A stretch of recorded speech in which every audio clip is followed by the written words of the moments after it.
এলা আর বিক্রমকে কাছাকাছি দেখেই প্রচন্ডভাবে রেগে গেল গোরা। হ্যাঁ বন্ধুরা, এমনটাই দেখা যাবে। তাই সম্পূর্ণ জানতে ভিডিওটিতে লাইক দেওয়া, চ্যানেলটি সাবস্ক্রাইব করে দেখতে থাকুন। গল্পের শুরুতে দেখা যাবে গোরা এলাকে বলে, সরান তো, এসব সরান, এখন আমি ঘুমিয়ে পড়বো। তখন এলা বলে, আপনি এরকম করছেন কেন? তখন গোরা বলে, এগুলো সরিয়ে দিচ্ছি। তখন এলা বলে, ঠিক আছে, আপনার যখন এত সমস্যা হচ্ছে, আমি বরং অন্য ঘরে চলে যাচ্ছি এসব নিয়ে। তখনই গোরা এলার হাতটা ধরে আটকে দেয়। ওইদিকে নীরা আর রিমো মিলে দরজাটা বাইরে থেকে লাগিয়ে দেয়। তখন নীরা বলে, ব্যাস, এবার আর দুজন বেরোতে পারবে না, একসঙ্গে ঘরের মধ্যে থাকবে।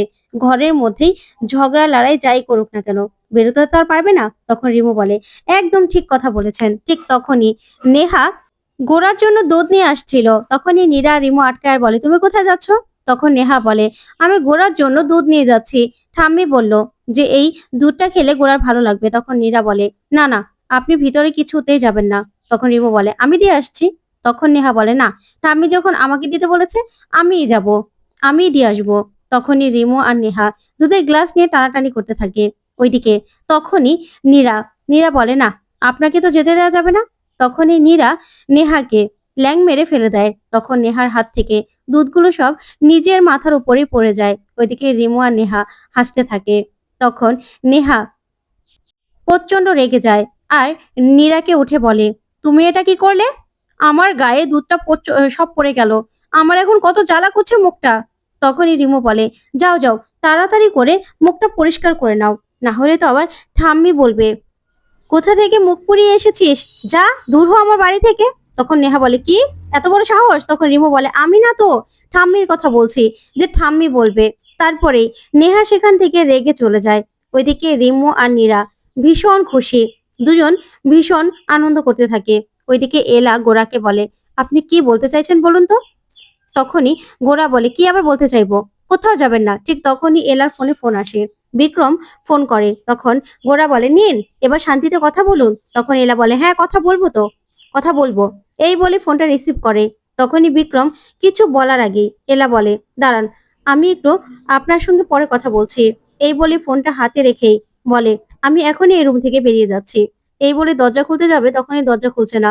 তখন এলা বলে, কি হলো ব্যাপারটা, দরজাটা লাগিয়ে দিয়েছে কে? তখন গোরা তাকিয়ে থাকে আর বলে, দরজা লাগানো মানে? তখন এলা বলে, হ্যাঁ, দরজাটা তো বাহির থেকে লাগানো। কে লাগিয়ে দিল দরজাটা? আমি তো এখন বেরিয়ে যাবো এই ঘর থেকে। তখনই গোরা অবাক হয়ে তাকিয়ে থাকে আর বলে, হ্যাঁ, এখন তো বেরোবিনি, এখন তো কথা বলার খুব তাড়া, তাই না? তখন এলা বলে, হ্যাঁ, কথা বলার খুব তাড়া। তখন বিক্রম হাসতে থাকে, ওদের দুজনের ঝগড়া শুনতে থাকে। তারপরে এলা চলে যেতে লাগলে গোরা বলে, দাঁড়ান, কোথায় যাচ্ছেন? তখন এলা বলে, এই ঘরে আমি থাকবো না। তখন এই বলে চিৎকার করে দরজা খুলতে বলে। ওইদিকে বিক্রম বলে, দুজন দুজনকে ছাড়া একদম থাকতে পারে না, আবার এরা নাকি দেবে ডিভোর্স। কে জানে কালকে কি হয়, সেটা দেখার ব্যাপার। কালকে কি আদৌ ওনাদের ডিভোর্সটা হবে? ওইদিকে রাতে রিমো, নীরা, তারপরেই দীপ্ত, মেঘনা সহ সবাই মিলে দাদুর সঙ্গে সলা পরামর্শ করতে থাকে। তখন মেঘনা বলে, ওদের না কালকে পর্যন্ত দরজা লাগিয়ে বন্ধ করে দেই, তারপরে দুজন একদম ভিতরেই থাকবে, কেউ বেরোতে পারবে না। ঠিক তখনই সবাই গোরার গলা শুনতে পায়। গোরা বলছে, এই দরজাটাকে লাগিয়েছো, খুলে দাও, না হলে কিন্তু ব্যালকনি দিয়েই এলা ম্যাডাম ঝাঁপ দেবে। তখন এলা বলে, হ্যাঁ, দরকার হলে ঝাঁপ দেবো, আপনি বেলকনি দিয়ে ঘরে আসতে পারলে আমি বেলকনি দিয়ে ঘর থেকে বেরোতে পারবো না? তখন গোরা বলে, আপনার এত কিসের তাড়া ঘর থেকে বেরোনোর? তখন এলা বলে, হ্যাঁ, তারা আছে, আমি না এই ঘরে আপনার সঙ্গে একদম থাকতে চাই না।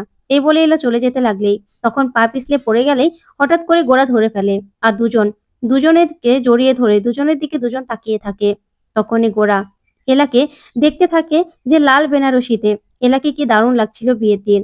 ওইদিকে দেখা যাবে দীপ্ত বলে, আচ্ছা, এদেরকে তো কিছুতেই আটকানো যাচ্ছে না, কি করব আমরা? তখন দাদু বলে, এদের দুজনের মনের কথাই কিছুতে বেরোচ্ছে না ইগোর জন্য। আমার দাদু ভাইয়ের এত রাগ না, রাগের জন্য সবকিছু করতে পারে। তখন দীপ্ত বলে, ঠিক বলেছেন দাদু, এবার এবার আমরা কি করব? তখন দাদু বলে, ওদের দুজনকে চিঠি দেওয়া যায় না? তখন ক্রিস বলে, চিঠি? দাদাভাই দেবে চিঠি? তখন রিমো বলে, তাই তো, দাদাভাই চিঠি দেবে বৌদিকে, আর বৌদিও না, অসম্ভব।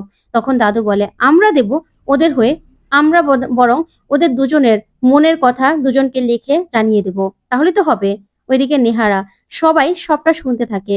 তখন দীপ্ত বলে, দারুণ আইডিয়া দাদু ভাই, দারুণ আইডিয়া, এবার একদম ব্যাপারটা জমে যাবে। এই বলে দু তিনজন সবাই মিলে প্ল্যান করতে থাকে। তখন নেহা বলে, ওদের প্ল্যানটা এবার আমাদের ভেস্তে দিতে হবে, কালকে এলা আর গোরার ডিভোর্সটা তো হবে, কিছুতেই আমরা আটকাতে দেব না। ওইদিকে দেখা যাবে এলা আর গোরা কাছাকাছি দুজন দুজনকে দেখতে থাকে। ঠিক তখনই নেহা ঘরের মধ্যে আসে, আর নেহাকে দেখেই ভয় পেয়ে যায় গোরা। তখন নেহা বলে, গোরা, তোমরা তোমাদের দরজাটা না কে যেন বাইরে থেকে বন্ধ করে দিয়েছিল। এই বলে গোরাকে জড়িয়ে ধরার নাটক করতে থাকে নেহা, আর বলে, গোরা, আমি জানি তোমারও এই এলার সঙ্গে এক ঘরে থাকতে একদম ইচ্ছে করছে না, তোমারও বেরিয়ে যেতে ইচ্ছে করছে, তাই তো? যাক, তুমি চিন্তা করো না, আর তো মাত্র একটা দিন, তারপরে থেকে তুমি আর আমি ঘরে একসঙ্গে থাকবো। এই এলা তো আর থাকবে না, তোমাদের তো কালকে ডিভোর্স হয়ে যাবে। তখনই গোরা নেহাকে নিজের কাছ থেকে সরিয়ে দেয়। তারপরে দেখা যাবে সকাল হয়ে যায়। সকাল হলেই ক্রিস, রিমো ওরা চিঠি এসে ঘরের মধ্যে রেখে দেয়। তখন ওরা চলে গেলেই নেহা আর আলিয়া চলে আসে, আর সেই চিঠিগুলোকে পাল্টে দিয়ে তারপরে ঘর থেকে ওরা বেরিয়ে পড়ে। তারপরে দেখা যাবে এলা এলা ঘরে আসে। তখন আয়নার সামনে এসেই যখনই সিঁদুর পড়তে থাকে, তখন গোরা এলার দিকে তাকিয়ে থাকে। তখন এলা দেখতে পায় যে গোরা গোরা ওর দিকে তাকিয়ে আছে। তখন গোরা মনে মনে বলে, এটা আমি কি করছি? আমার কেন মনে হচ্ছে যে আমি এলাকে আটকে দেই, বলি যে না এলা, এখান থেকে কোথাও যাবেন না। কেন পারছি না? আমার কেন এরকম হচ্ছে? আমি কেন নিজেকে আটকাতে পারছি না? তখন এই বলে গোরা এলার দিকে বারবার করে তাকায়। হঠাৎ করেই এলা দেখতে পায় যে ড্রেসিং টেবিলের সামনেই একটা চিঠি। ওইদিকে গোরাও দেখতে পায় যে ওর বইয়ের মধ্যে একটা চিঠি রাখা। তখন দুজনই চিঠি খুলে দেখতে থাকে। এদিকে এলাকে চিঠিটা লিখেছে নেহার নাম করে। নেহা গোরাকে এই চিঠিটা লিখেছে, আর ওইদিকে বিক্রমের নাম করে গোরাকে চিঠিটা দিয়েছে নেহারা। যে বিক্রম বলছে, এলা, তাড়াতাড়ি আপনার ডিভোর্সটা হয়ে যাক, তাহলেই আমি আপনাকে মন খুলে আমার ভালোবাসার কথা বলতে পারবো। আমি যে আপনাকে ভালোবাসি, এই কথাগুলো শুনে গোরা প্রচন্ড রেগে যায়। তখনই এলাও নেহার কথাগুলো শুনে প্রচন্ড রেগে যায়। তখন দুজন দুজনের দিকে তাকিয়ে রাগ করে সেখান থেকে চিঠিগুলো ছুঁড়ে ফেলে বেরিয়ে যায়। তখন বেরিয়ে গেলেই ক্রিসটা দৌড়ে আসে, আর এসেই বলে, দেখি তো, ওদের তো চিঠি পড়ে দুজন দুজনকে জড়িয়ে ধরার কথা। তখন চিঠিগুলো পড়েই বলে, এগুলো তো আমরা লিখিনি, এই চিঠিগুলো এখানে আসলো কোথা থেকে? তখন রিমো নেহাদের দেখে ফেলে। তখনই ক্রিস বলে, ও আচ্ছা, আমাদের প্ল্যান ভেস্তে দেওয়ার কার্যক্রম করেছে ওরা, তাই তো? এবার দেখো কি করি। তারপরে দেখা যাবে বিক্রমের কেবিনে গোরা আর এলা। তখন বিক্রম বলে, তার মানে আপনারা ডিভোর্সটা করতেই চান? তখন এলা আর গোরা বলে, হ্যাঁ, আমরা ডিভোর্সটা চাই। তখনই বিক্রম বলে, দেখুন, আপনাদেরকে যে কথাগুলো আমি জিজ্ঞাসা করছি সে কথাগুলো কিন্তু জজ সাহেব জিজ্ঞাসা করবে। এই যে কাগজটা, এটার মধ্যে দুজনে সই করে দিন। তারপরে জজ সাহেবের সামনে যাবেন। তারপর জজ সাহেব যা ডিসিশন নেওয়ার সেটাই নেবে। কিন্তু ম্যাডাম, আপনাকে আমি যেটা বলছি, আপনি কিন্তু আপনার হাজবেন্ডের কাছ থেকে ক্ষতিপূরণ হিসেবে টাকা চাইতেই পারেন। উনি কিন্তু আপনাকে ক্ষতিপূরণ দিতে বাধ্য।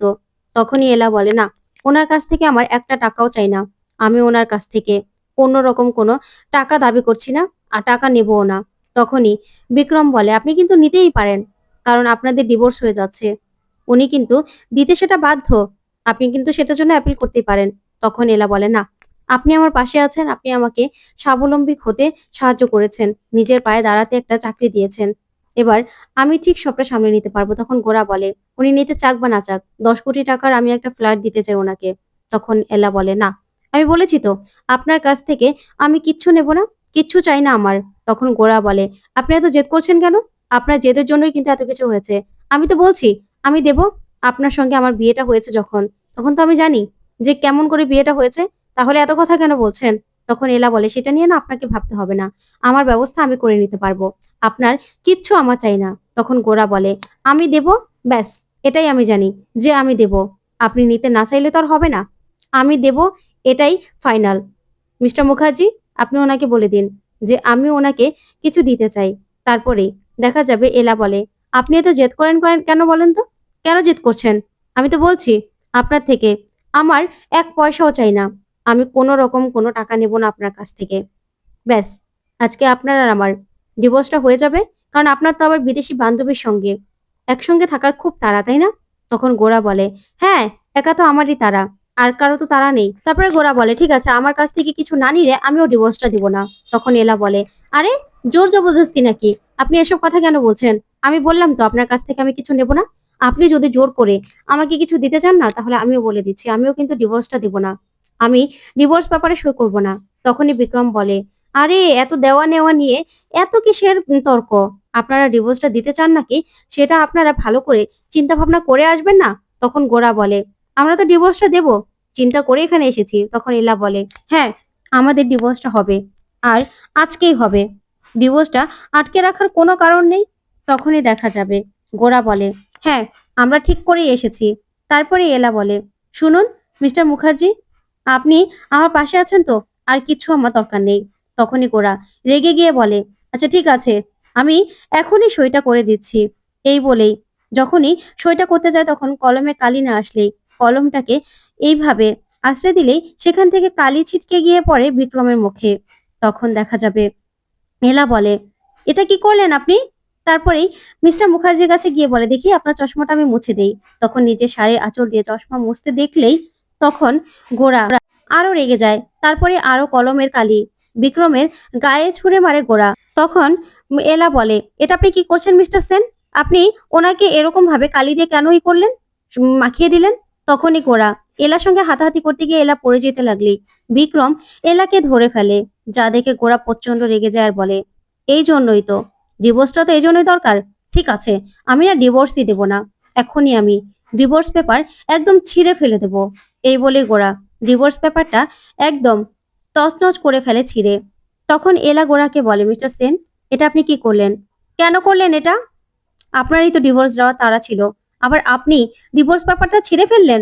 তখন তো বিক্রম অবাক হয়ে গোড়ার দিকে তাকিয়ে থাকে আর মনে মনে হাসতে থাকে। তখন এলা বলে, আপনি না একজন আশ্চর্য মানুষ। আমি না বুঝতে পারছি না আপনি কি চান।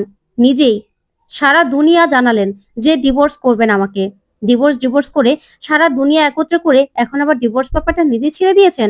ওইদিকে রিমো আর নীরা ভীষণ খুশি।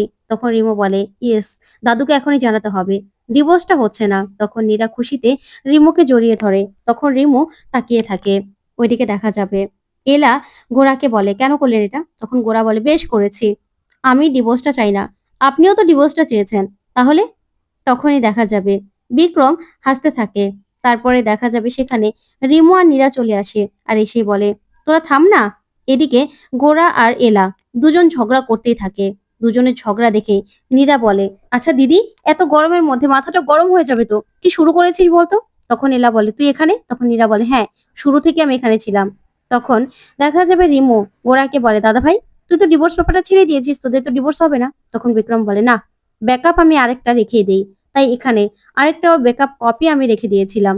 নিন, এবার আপনারা ভেবে চিন্তে তারপরে কপিতে সই করবেন। তখন এলা বলে, ভাবনা চিন্তার কিছু নেই তো, আমি ডিভোর্সটা এখনই করতে চাই। এই বলেই এলা ডিভোর্স পেপারে সই করার জন্য কলমটা নিয়ে নেয় আর সঙ্গে সঙ্গে ডিভোর্স পেপারে সইটা করে দেয় আর বলে, নিন, আজকে থেকে আপনি একদম মুক্ত। এবার আপনার বান্ধবীকে আপনি বিয়ে করে না খুব ভালো থাকুন। তারপরেই এলার দিকে তাকিয়ে থাকে গোরা। ওইদিকে দেখা যাবে মেঘলা বলে, আচ্ছা, এলা আর দাদা ভাইয়ের ডিভোর্সটা আমরা কিছুতে আটকাতে পারলাম না। তখন দীপ্ত বলে, চেষ্টা তো আর কম করলাম না বলো। পারলাম না তো, ওদের দুজনেরই না অসম্ভব জেদ। তখন রিমো বলে, হ্যাঁ তাই তো, ওদের দুজনেরই অনেক জেদ। কি করব আমরা, কিছুই তো করতে পারলাম না। তখন দীপ্ত বলে, এবার আমাদের হাতে আর কিছুই রইলো না। তখন এই কথা বলি সবাই হতাশ হয়ে যায়। ওইদিকে এলা গোরাকে বলে, নিন, সইটা করে দিয়েছি, এবার আপনিও সইটা করে আমাকে মুক্ত করে দিন। তখন গোরার খুব কষ্ট হতে থাকে আর এলার দিকে হা করে তাকিয়ে থাকে, কি বলবে কিছুই বুঝতে পারে না। তখন খুব কষ্ট পেয়ে চোখ দিয়ে জল চলে আসে গোরার। এদিকে দেখা যাবে বিক্রম এলাকে নিয়ে শপিং করতে যায়। তখন সেখানে পৌঁছে যায় গোরা আর বলে, একদিন ডিভোর্স না হতেই আমার বউকে নিয়ে ঘোরা দেখাচ্ছি মজা।